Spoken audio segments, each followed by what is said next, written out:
2020 సంవత్సరంలో మనం అనేది బ్రీఫ్ గా ఒక 2 to 3 minutes లో ఎక్స్ప్లెయిన్ చేస్తాం. సంవత్సరం ఈ క్లాక్ ఈజ్ టికింగ్ అనేది చెప్పి థీమ్ ఇవ్వడం జరిగింది. దీనిలో భాగంగా 2022 నాటికి ఈ 40 మిలియన్ కేసెస్ ని ప్రపంచవ్యాప్తంగా కనుక్కోవాలనేది ఒకలా స్టాప్ టీవీ అనే దాన్ని తీసుకురావాలని చెప్పి టీవీని పూర్తిగా అంతం చేయాలని చెప్పి ఒక హై లెవెల్ డెసిషన్ తీసుకోవడం జరిగింది.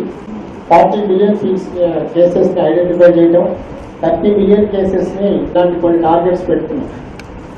దాంట్లో ముఖ్యంగా ఏంటంటే టీవీని అరికట్టాలంటే TB is a curable disease అందరికి తెలుసు. కానీ ఇన్ని సంవత్సరాల నుంచి మన 2019లో ఇప్పుడు reach to almost 15 million cases. 1985లో టీవీ కంట్రోల్లోకి వస్తున్నప్పుడు హెచ్ఐవి వచ్చి ఎలా మనల్ని చెప్పబట్టిందో డయాగ్నోస్టిక్ సర్వీసెస్ తగ్గిపోయింది. అంటే మనం ముందే అలర్ట్ గా ఉండి ట్రీట్మెంట్ లో ఉన్న వాళ్ళకైతే మందులు ఇచ్చాము. స్టేట్ లెవెల్ ఫంక్షన్ ద్వారా ఇప్పుడు ఆ కాంటాక్ట్ వల్ల బేబీకి వచ్చిందని చెప్పారు. మెడిసిన్ అంతా ఇప్పటికప్పుడు మమ్మల్ని కేర్ తీసుకొని రవి సార్, నర్సింగ్ సార్, సార్కి నాకు తెలిసిన శ్రవణ్ సార్, మేడం అందరూ ఆశా వర్కర్స్, నేను మేడం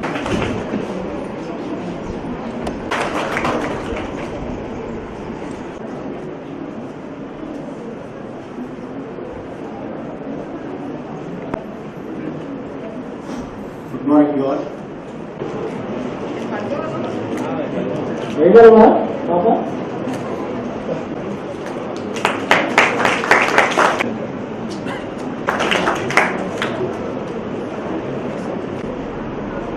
जैसे प्रसाद गांधी, रमेश गांधी, सुब्बाराव गांधी,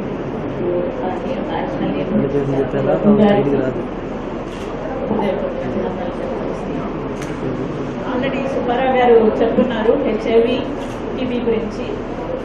కరెక్టే, ప్రతి టీబీ పేషెంట్ కూడా హెచ్ఐవికి స్క్రీన్ చేయాలి, అలాగే ప్రతి హెచ్ఐవి పేషెంట్ కూడా టీబీకి స్క్రీన్ చేయాలి. కాకపోతే ఇక్కడ టీబీ స్క్రీనింగ్ అంటే ప్రతి వాళ్ళు టీబీ అంటే కాపు ఒక్కటే చెప్తారు, తప్పేం తప్పు లేదు, నాకు బాగానే ఉన్నాయి. హెచ్ఐవిలో ఊపిరితిత్తుల టీబీనే కాదండి, టీబీ గడ్డలు రావచ్చు, తలకు టీబీ రావచ్చు, టీబీ మెనింజైటిస్ రావచ్చు, అట్లా టీబీ రావచ్చు, ఈవెన్ బ్లాడర్ యూరిన్ పోసే బ్లాడర్ టీబీ కూడా మేము చూస్తాం. హెచ్ఐవిలో హెచ్ఐవి పేషెంట్లో టీబీ అనేది చాలా most important. Quality of life disturb అవుతుంది బికాస్ ఆఫ్ టీబీ.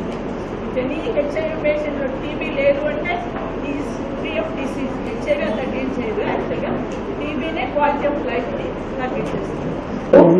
ఎంతమంది కాన్సన్ట్రేషన్ తో విన్నారు? తర్వాత వినే వాళ్ళు ఎంతమంది ఇది నాకు ఉపయోగకరంగా ఉంటాయి అని అనుకున్నారు?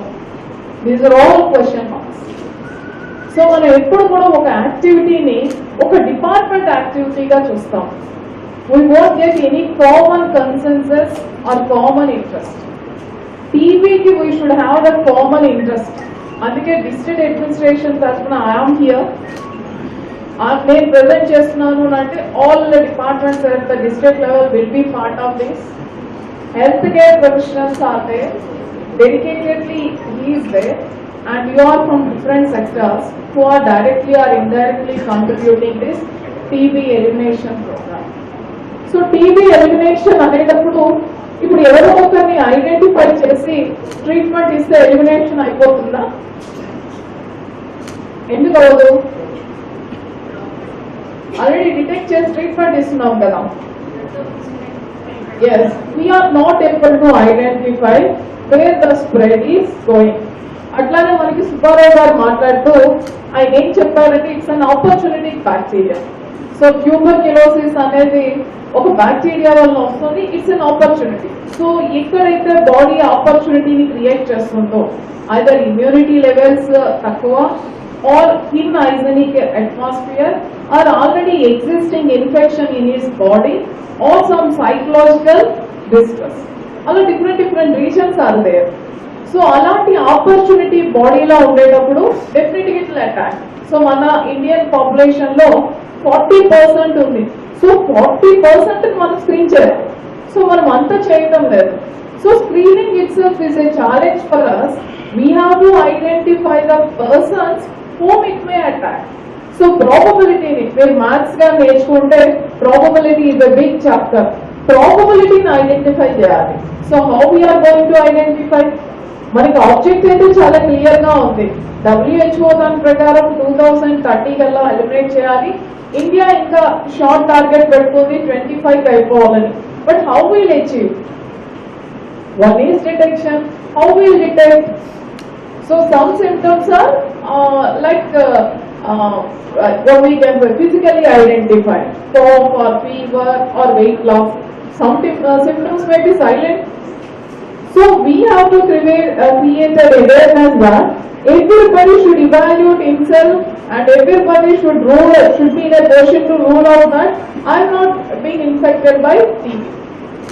సో ఆ లెవెల్ కి ఇండియన్ సొసైటీలో అవేర్నెస్ రావడం అని అంటే it is a big challenge. Covid తో చనిపోతూ ఆ డెడ్ బాడీస్ చూస్తున్నా టెస్ట్ చేయడానికి ముందుకు రాని సొసైటీ ఎక్కడో వీళ్ళు టీబీ స్టాటిస్టిక్స్ చెప్తుంటే నేను టెస్ట్ చేయించుకుంటానా, నేను ఎందుకు రూల్ అవుట్ చేయాలి అని క్వశ్చన్ చేస్తాం. ఇప్పుడు మనం టీబీ టెస్ట్ చేస్తామని ఈ హాల్లో చెప్తే how many people come forward? So always we have the fear complex వచ్చేస్తే ఏమవుతుందా అని.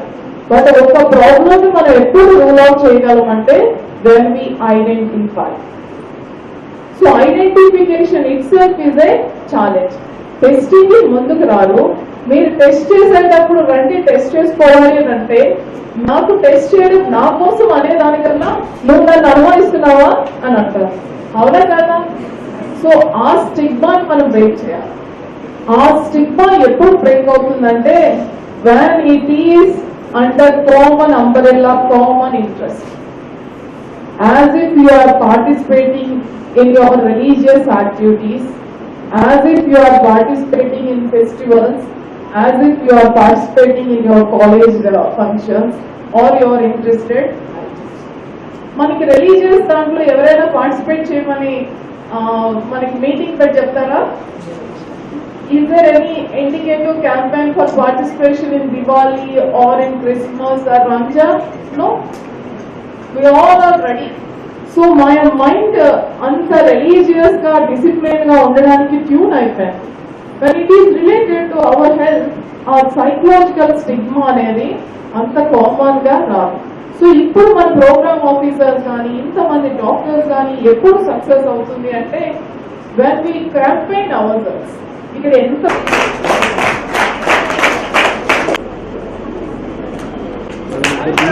అవసరం లేదు.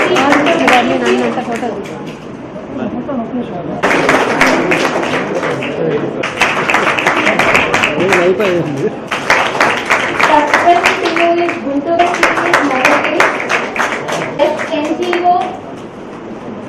NGO Ravi, ICTC Councillor.